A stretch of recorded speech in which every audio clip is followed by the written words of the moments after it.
이사야 선지자가 예언한 광야에 외치는 소리라고 얘기하고 돌아온 엘리야의 화신으로 생각하였을 것입니다.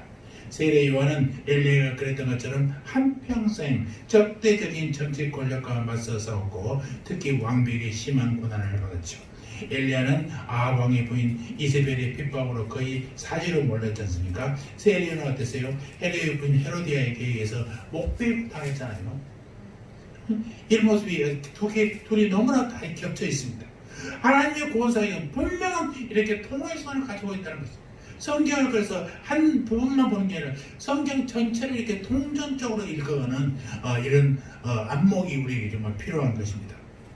엘리야와 엘리사의 계승이 요단강에서 이루어진 것처럼 세례 요한과 예수 그리스도의 계승도 어디서 이루어졌어요? 요단강에서 이루어졌다는 것입니다. 엘리야와 엘리사가 호련히 하늘이 열리고 엘리야가 하늘로 올라갔는데 예수께서도 세례를 받으실 때에도 하늘이 활짝 열렸다라고 기록한 것을 보게 됩니다. 또 엘리사가 엘리야의 영감에 갑절을 물러받은 것처럼 예수님께서도 세례를 받으실 때 하나님의 성령이 비둘기 같은 것이 내렸다라고 마태복음 3장에 기록되어 있어요. 엘리사가 엘리야를 계승한 후에 여리고의 선지생도들은 엘리야의 영이 엘리사 위에 임했다라고 알고 있었고 그 앞에 꿇어서 엎드렸는데 예수께서 요한에게 세례를 받고 물 위에서 올라오실 때 하늘로부터 소리가 있어 말씀하시되 이는 내 사랑 아들이요 내 기뻐하는 자라는 증거가 있었습니다. 그는 세례를 받고 나서 세례 요한이 오히려 하나님 예수님께 경배하는 모습이죠. 성도 여러분, 하나님께서는 그리스도를 통해서 언약의 모든 약속을 이루시기 위해서 이처럼 세심스럽게 세밀하게 세례 요한을 준비하시고 그의 사역을 이렇게 진행하고 계셨던 것을 보게 됩니다. 이 모든 것은 예수 그리스도로 오시는 길을 준비하는 것, 예수 그리스도가 오시는 길을 준비하는 일을 세례 요한이 하신 거라는 거예요. 그래서 오직 예수, 모든 성경의 말씀에 대해서 오직 예수 신앙을 더욱 공고히 하는 우리들이 되시기를 주의 이름으로 축원합니다. 그래서 우리 기독교를 뭐라고 그래요? 예수교라고 그래요. 예수가 중심이에요. 예수가 중심. 자, 신약 성경을 표면적으로 살펴보면 세례 요한과 엘리야, 예수님과 엘리사 사이의 연대성은 분명해 보입니다. 그렇지만 좀 더 심층적으로 살펴보면 이 네 사람 사이의 관계는 아주 복잡해져. 왜냐하면 예수님은 구약 계시의 완성자로서 엘리야와 엘리사의 사명을 완성하셨을 뿐만 아니라 그들보다 더 큰 분으로 오셨기 때문에 그렇습니다. 예수 그리스도는 둘째 아담으로 오셨고 아브라함의 씨로 오셨습니다. 그리고 모세의 율법을 완성하신 분으로 오셨고 모든 율법과 모든 예언의 마침표가 되신 분이 예수님이십니다. 성도 여러분, 예수님의 교훈과 사역이 어떻게 율법과 예언의 성취가 되는지를 좀 더 살펴봅시다. 예수님은 엘리야의 사역을 완성하신 분이에요.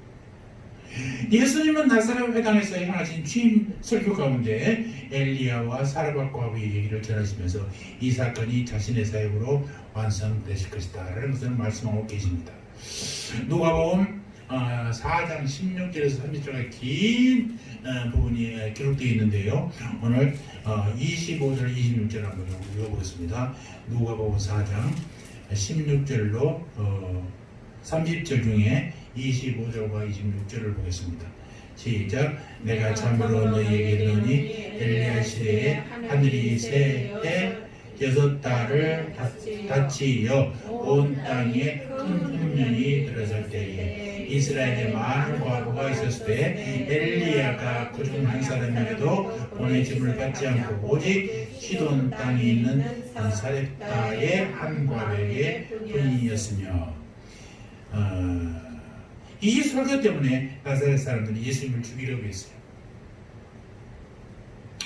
엘리야가 두로의 사르밧 동네에 가서 주님의 은혜를 전한 것처럼 예수님도 두로 지경을 다니시면서 하나님의 은혜의 복음을 선포하셨고 특히 스로보니게 여인을 만나 그때를 고쳐주는 역사가 마가복음 7장 24절 이하에 기록되어 있습니다.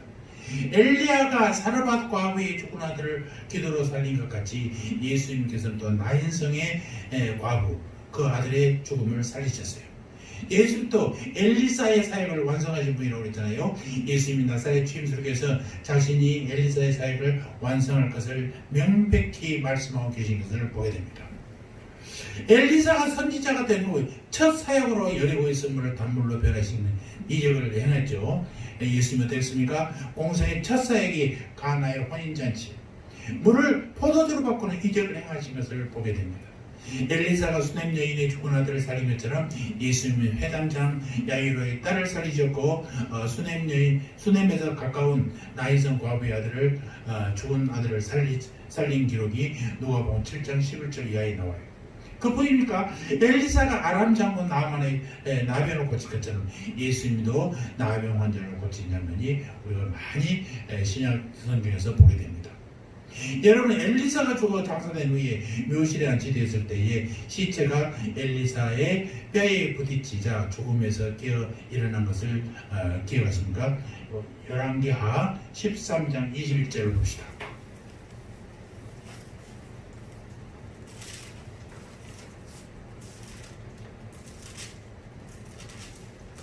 열왕기하 13장 21절.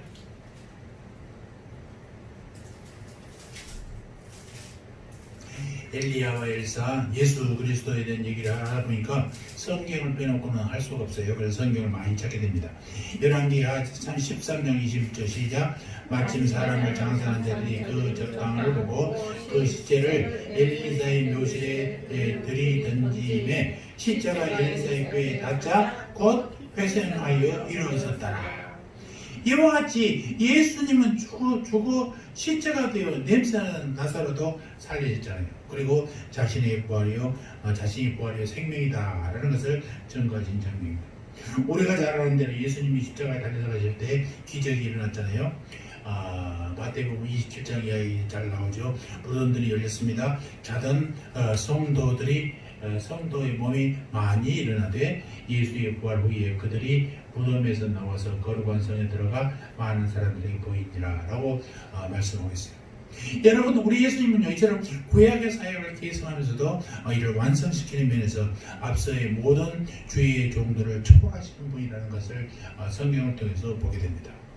예수님은 세례 요한에게 물세례를 받았지만 정작 세례 요한은 예수님에게 성령세례를 받게 되지 않습니까?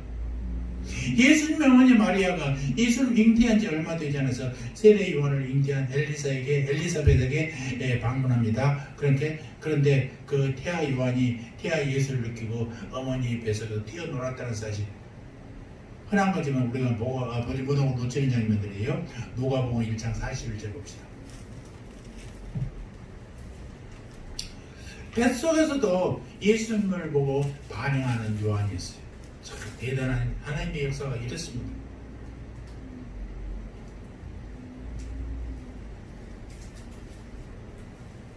자, 같이 읽고 시작. 엘리사벳이 마리아의 문안함을 들으며 아이가 부축에 뛰어노는자 엘리사벳이 성령에 충만하므로. 대단하죠? 태아 예수로 인하여 태아 요한은 성령의 부으심을 받은 것이죠. 후일 요한은 예수님 가리켜서 성령으로 세례를 주시는 분이다 라고 표현하고 있어요. 누가복음 3장 16절 보니까 요한이 모든 사람에게 대답해 가로되 나는 물론 너희에게 세례를 주거니와 나보다 능력이 많으신 이가 오시나니 나는 그 신들매를 크기도 감당치 못하겠노라. 그는 성령과 불로 너희에게 세례를 주실 것이고 라고 말씀하고 있단 말이에요. 선지자와 예수님과의 관계가 어떻습니까? 능력의 선지자 엘리사는 죽어서 장사되어서 무덤에 머물렀습니다만은 예수님은 어떻게 해요? 친히 죽음의 권세를 깨뜨리시고 무덤에서 부활하셨고, 그리고 이를 통해서 선지자 엘리사를 포함한 모든 우리의 부활의 소망이 되신 분이 바로 예수 그리스도인 것입니다. 위대한 선지자 엘리야는 죽음을 보지 않는 승천함으로써 그의 사역을 완성했지만 우리 예수님은요 승천할 뿐만 아니라 이제 다시 오시겠다라고 사도행전 1장 9절에서 말씀하잖아요. 장차 주님은 심판주로 다시 재림하셔서 선지자 엘리야를 포함한 진리에 속한 모든 성도들에게 그 행한 대로 면류관을 나누어 주시겠다라고 말씀하고 계신다는 것입니다. 사랑하는 성도 여러분, 우리의 믿음은 역사적인 믿음이라는 사실입니다. 인류를 구원하기 위한 하나님의 계획은 참으로 장구한 역사를 통해서 차질 없이 하나 진행되고 있어요. 이것을 우리가 아까 되면 구원의 역사는 점진적이다라고 표현하는 거예요. 한 번에 빡 이러는 게 아니라 수많은 세월 중에 점차 이루어지고 있는 것입니다. 율법과 예언을 통해서 그리고 하나님의 열심을 가진 수많은 믿음의 선지들을 통해서 언약을 이루어 오신 하나님, 마침내 독생자 예수를 이 땅에 보내셨고 예수님이 십자가 죽으심과 부활 사건으로 말미암아서 모든 약속을 이루셨던 분이 바로 예수 그리스도인 것입니다. 예수님께서 변화산 위에서 모세와 엘리야와 함께 자신의 죽음에 대해서 말씀을 나누신 것처럼 예수 그리스도는 율법을 대표하는 모세와 예언을 대표하는 엘리야의 사역을 완성하셨다라는 사실입니다. 이리하여 예수님은 구약성경의 모든 율법과 예언과 시와 지혜를 기독교적으로 또 종말론적으로 완성하셨다는 것입니다. 우리 예수님을 주님으로 믿는 복된 자들 아닙니까? 아멘. 우리는 신구약 성경의 모든 계명과 교훈이 우리를 위해 주신 것임을 믿으시기 바랍니다. 우리를 위해 아무리 준 게 아니에요. 우리는 주님 예수님께서 이 모든 율법의 요구를 이루시고 믿는 자들을 율법에 주셔서 건져내실 사실도 믿습니다. 그리고 우리는 남은 생애 동안 정말 최선을 다해서 예수님을 닮아가기로 작정한 사람들을 그렇게 작정하시고 그렇게 살으셔야 됩니다. 분명히 말씀하신 대로 주님은 이제 속히 오실 것입니다. 그래서 오셔서 이 땅에 고생하신 여러분들에게 사단 마귀들의 틈막 위에서 고생하셨던 우리들에게 우리들의 눈물을 닦아주실 것이고 우리를 천국으로 하나님의 나라로 인도하시어 주실 것입니다. 그것이 성경 맨 마지막 계시록의 마지막 아멘 주여 예수여 오시옵소서 마라나타 주 예수여 오시옵소서 이것입니다.